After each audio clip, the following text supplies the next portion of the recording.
back with Ambassador Michael Oren in Tel Aviv and Mr. Kaveh Shahrooz in Toronto. Mr. Shahrooz, let's get back to you. As we all know, there was a major change in Iran's leadership recently.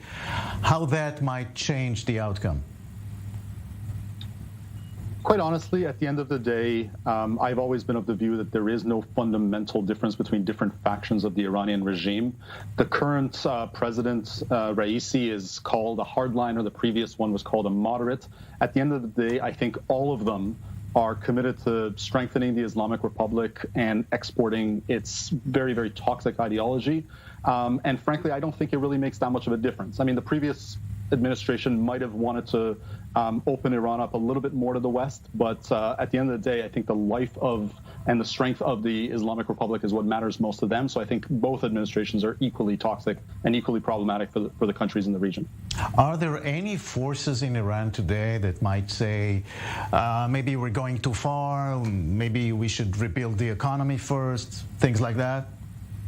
So those debates do happen, but at the end of the day, in Iran, the ultimate decision makers are both the supreme leader and the Revolutionary Guards. I mean, those are the sort of two main forces in Iranian politics. Iranian civil society certainly doesn't like this, and we've seen over and over again people coming to the streets demanding a better life for themselves and saying that spending so much money and so much energy on the nuclear program doesn't make any sense. Iranians themselves need some help. But, Iran's leadership doesn't listen to the demands of the people. And I think that's really one of the reasons why Western countries, in negotiating a bad nuclear deal with Iran, will help strengthen its government and actually weaken its people. Ambassador Oren, as we said, Israel has been saying that Iran was playing for time again and again. How long will Israel be willing to wait and see? Well, ultimately, it's actually not going to be our decision. The Iranians themselves will make that decision. They will pass a threshold. They will reach that threshold capacity. During the previous government, Netanyahu, that capacity was listed as 250 kilograms of uranium enriched at 60%, and now they're already enriching to 90%. So they're rapidly approaching that threshold capacity, at which point Israel's going to have to act by one means or another.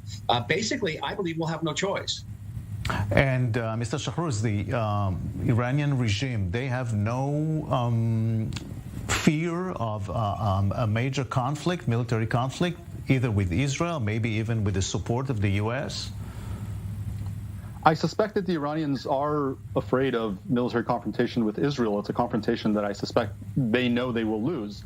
But I think the American administration, they're less afraid of. I think there's just a general climate I'm reluctant to use the word, but appeasement with the current administration. I think the Iranians probably calculate that they're not going to be threatened militarily by the American administration currently in power.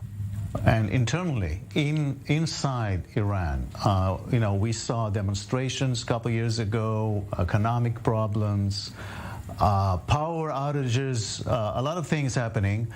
It seems to be quiet now. What's happening? Well, it's not really quiet. I mean, in the last few days, there were mass protests in the city of Isfahan where people came out and demanded something as basic as water, and the regime's response to this was by shooting protesters. This is a regime that's more than anything afraid of its own citizens because it knows that it can't meet their demands.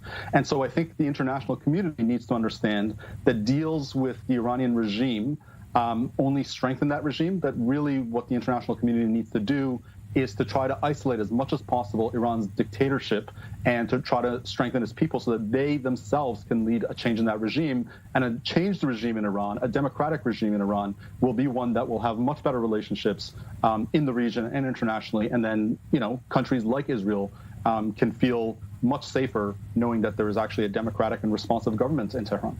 Right. Mr. Shahrooz, thank you very much. Also, thanks to Ambassador Michael Oren in Tel Aviv. Thank you.